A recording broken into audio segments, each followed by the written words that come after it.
Vous êtes sur France 24, c'est l'heure du journal de l'Afrique. Soyez les bienvenus. À la une, l'apaisement entre le Mali et la Mauritanie après les accusations de Bamako contre Nouakchott concernant des militaires maliens prétendument détenus en Mauritanie. Les deux pays désamorcent la tension et annoncent renforcer leur coopération bilatérale. Les détails en début d'édition avec notre correspondant régional, Serge Daniel. Au Cameroun, le mandat des députés une nouvelle fois prolongé, cette fois-ci jusqu'en décembre 2026. Une prolongation qui intervient alors que les deux chambres du Parlement camerounais ont de nouveaux responsables à leur tête. La correspondance à Yaoundé.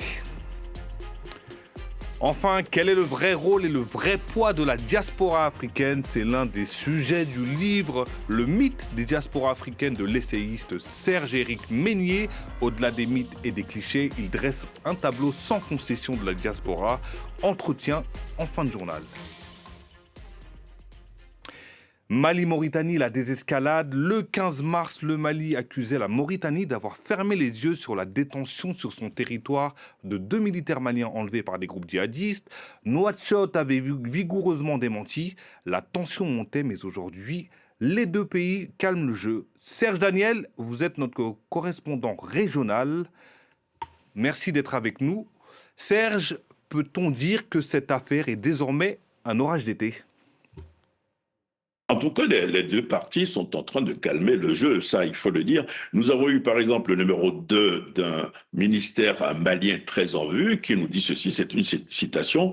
Nous partageons 2000 kilomètres, notre frontière avec la Mauritanie s'étend sur plus de 2000 kilomètres. Nous sommes des peuples frères, nous avons décidé de tourner encore une fois la page et de nous réconcilier, d'aller de l'avant. Côté mauritanien, maintenant, une autorité raconte à un confrère qui nous rapporte que, en fait, oui, il y a eu problème, mais que les deux pays sont effectivement décidés à tourner la page et les deux pays vont renforcer leur coopération. Des délégations devraient se rencontrer bientôt. En tout cas, les accusations mutuelles étaient très fortes, vous l'avez dit. D'abord, ça a commencé par la dernière séquence, c'est le Mali qui a accusé quasiment la Mauritanie d'héberger sur son territoire des terroristes, puisque le Mali dit que 2 de ses soldats qui avaient été enlevés l'année dernière par des djihadistes se sont échappés, se sont évadés d'un camp de réfugiés situé en territoire mauritanien. La Mauritanie a parlé d'indignation, a déclaré que c'était pas du tout vrai et que c'était plutôt ces civils, ces ressortissants qui sont brimés, qui font l'objet de violences de la part de l'armée malienne et des Wagner, des soldats russes de Wagner, le long des deux frontières. Donc, il calmait le jeu, ça se sent nettement des deux côtés. Maintenant, dernière information, il faut retenir dans la localité de Touil-Oder-Kaby, c'est une localité mauritanienne située le long de la frontière entre les deux pays. Il y a deux jeunes Mauritaniens dont on est sans nouvelles depuis maintenant 48 heures. Que s'est-il passé? Les gens sont en train de parler. Il faut voir comment cette situation va se résoudre. Mais pour le moment, la certitude, c'est que sur la dernière affaire, les deux parties ont décidé de calmer le jeu. Merci beaucoup Serge Daniel, merci pour ces précisions. Vous êtes notre correspondant régional au Sahel. Merci Serge. On en vient à cette information. L'Allemagne a ordonné l'évacuation de son personnel diplomatique au Niger en raison de la situation sécuritaire. Berlin recommande également à ses citoyens de quitter le pays, selon le ministère allemand des Affaires étrangères. Le risque d'enlèvement, de crimes violents et d'attentats terroristes est élevé dans de nombreuses régions du Niger. Une décision qui intervient 2 mois après l'attaque menée par des terroristes dans la zone de l'aéroport international de Niamey.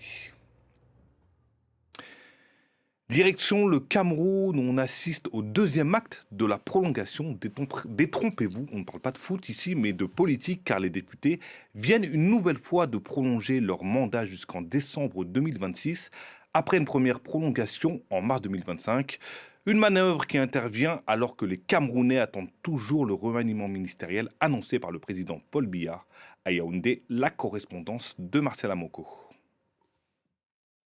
Initialement élus lors des législatives de janvier 2020 pour un mandat de 5 ans, les 180 députés de l'Assemblée nationale camerounaise auraient dû quitter leurs fonctions en mars 2025. Mais ils viennent d'adopter une 2e prolongation de leur mandat jusqu'en décembre 2026. Conséquence, Les conseillers municipaux élus, eux aussi en 2020, restent en place jusqu'aux prochaines élections législatives et municipales. Pour justifier cette décision, le gouvernement avance deux principaux arguments. Les contraintes financières liées à l'organisation de plusieurs scrutins majeurs en 2025, la présidentielle et les régionales. Autre motif invoqué par les autorités camerounaises, Elections Cameroun, l'organe en charge de l'organisation des élections, réclame du temps pour affiner les préparatifs techniques, notamment la mise à jour des listes électorales, la logistique de déploiement du matériel et la sécurisation du processus. Des arguments balayés d'un revers de la main par les partis d'opposition et une partie de la société civile qui dénonce une stratégie de confiscation du calendrier électoral par le pouvoir. Pour eux, ces reports successifs traduisent une volonté du RDPC, le parti au pouvoir, de prolonger son emprise sur les institutions. Cette deuxième prolongation intervient alors que l'Assemblée nationale et le Sénat camerounais viennent de renouveler leurs dirigeants. À l'Assemblée nationale, c'est le député Théodore Dato qui remplace Kavaye Djibril après 34 ans. Et au Sénat, c'est Aboubakari Abdoulaye qui succède à Marcel Ndiandifendi à poste depuis 2013. Des remplacements salués par des activistes comme Félix Abor-Balal, l'un des leaders de la contestation anglophone, alors que les Camerounais attendent toujours le remaniement ministériel annoncé à plusieurs reprises par le président Paul Biya. Allez, on va maintenant faire un focus sur un sujet clivant sur le continent, mais également au-delà. Je veux parler de la diaspora, présentée souvent comme le 6e continent indispensable pour développer, avec tous les guillemets qui s'imposent, l'Afrique. Ce qui n'est pas du goût de notre invité du soir, Serge Meignier. Bonsoir. Bonsoir. Merci d'être avec nous. Vous êtes essayiste et auteur du livre « Le mythe des diasporas africaines ». Merci d'avoir accepté notre invitation sur France 24. La première question, je veux d'abord m'arrêter sur le titre du livre. Quel est pour vous ce mythe des diasporas africaines ? Le mythe, tout simplement, c'est, d'après le petit Robert, c'est une histoire, un récit qui ne repose pas sur les faits. Une fable. Une fable, voilà. Et celui de la diaspora africaine. Et celui de la diaspora correspond parfaitement parce que c'est un récit qui ne s'appuie en réalité sur rien de factuel, qui est entretenu par les diasporas africaines elles-mêmes, par certains activistes, et finalement qui ont été rejoints aussi par des institutions internationales comme la Banque mondiale et le FMI. Quelle est cette fable en fait ? Expliquez-nous. L'idée, ce serait de dire de façon romancée que des personnes qui sont parties de leur pays, vivant dans d'autres destinations où elles peuvent accumuler le capital, trouver un emploi, seraient à mesure de retourner après chez elles, restituer tout ce qu'elles ont obtenu pendant leur vie à l'étranger. En réalité, c'est pas ça du tout, parce qu'on se rend compte que premièrement, elles ne sont pas forcément attirées par l'idée de rentrer. Elles s'insèrent pour la majorité d'entre elles dans les pays d'accueil. Et dans le détail, elles s'en sortent pas souvent aussi bien. C'est-à-dire que la diaspora africaine dans le monde est la plus nombreuse, mais financièrement, elle est dans l'échelle de revenus la plus pauvre. Donc le vrai sujet est là. Et quand on compare effectivement les sommes qui ont tendance à affoler tout le monde, le record en 2023 c'était 100 milliards qui ont été envoyés en Afrique par les diasporas, on se rend compte que le détail raconte toute une autre histoire. C'est-à-dire que les 100 milliards en fait se répartissent majoritairement entre 80 et 90%, entre 3 à 5 pays. Donc, ce qui n'est pas grand-chose, il y a une disproportion effectivement en termes de répartition. Et puis, ces sommes servent principalement à s'alimenter, se vêtir, se soigner. Donc, on est loin d'une ressource qui permettrait de développer l'Afrique. Par qui ce mythe est entretenu et pourquoi il est entretenu ? Il y a plusieurs personnes. Il remonte à très longtemps, hein, ce mythe. Hein. Depuis les années 1906, déjà, avec Webb Dubois, le sociologue américain, qui voyait les diasporas africaines qui devraient retourner en Afrique, développer le continent, après avoir été dispersés par l'esclavage. Donc, plusieurs activistes ensuite ont repris le relais, comme Marcus Garvey, etc. Après, il y a Kwame Nkrumah qui s'est remis dessus. Donc, très récemment, il y a le Ghana avec le Year of Return, qui a décidé effectivement d'attirer les diasporas africaines. Aussi, le Bénin, pas vraiment, parce que c'était plus symbolique en choisissant 2 ou 3 personnalités du showbiz américain dans la communauté afro-américaine à qui on remettait un passeport. Le Ghana me paraît beaucoup mieux placé en termes d'engagement là-dessus, même si ça reste un échec.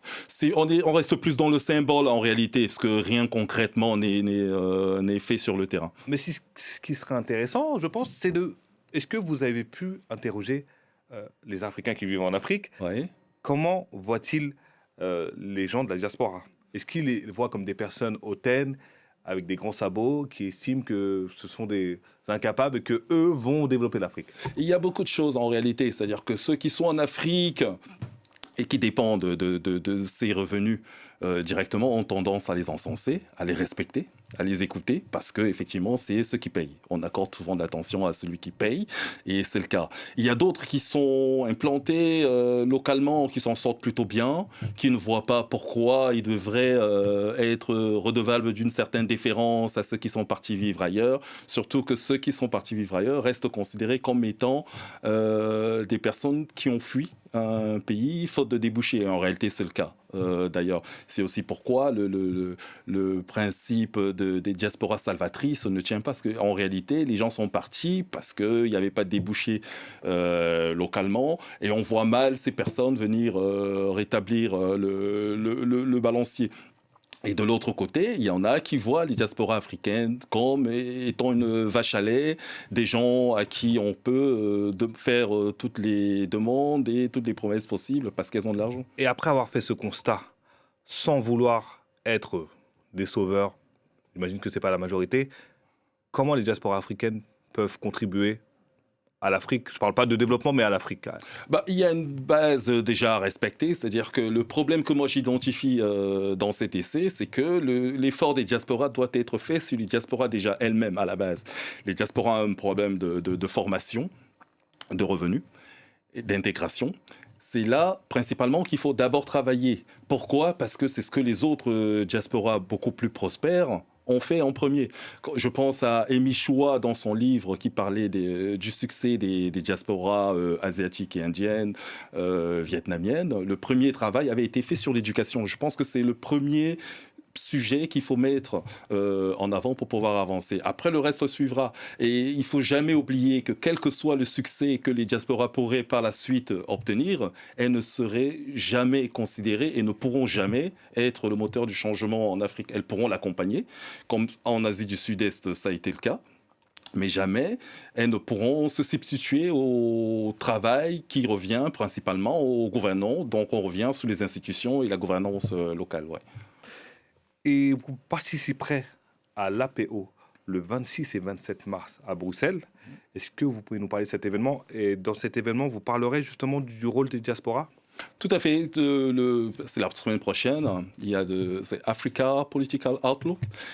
L'idée, effectivement, c'est de rencontrer plusieurs personnalités engagées directement sur l'Afrique, ou soit de manière périphérique, dans la culture, dans la finance et sur les sujets de développement. C'est comment on imagine une nouvelle gouvernance pour l'Afrique en insérant effectivement les diasporas dans un contexte qui est assez compliqué actuellement. Là, il y a la guerre en Iran qui vient complexifier l'équation. Le continent africain est très mal préparé ou pas du tout préparé. Donc comment, dans ce contexte, on arrive à proposer autre chose et comment on arrive à collaborer tous ensemble?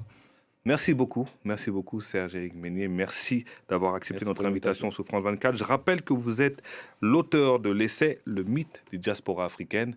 Merci d'avoir accepté notre invitation sur France 24. Merci de m'avoir invité. Et merci à vous, chers téléspectateurs. Restez sur France 24, l'information continue.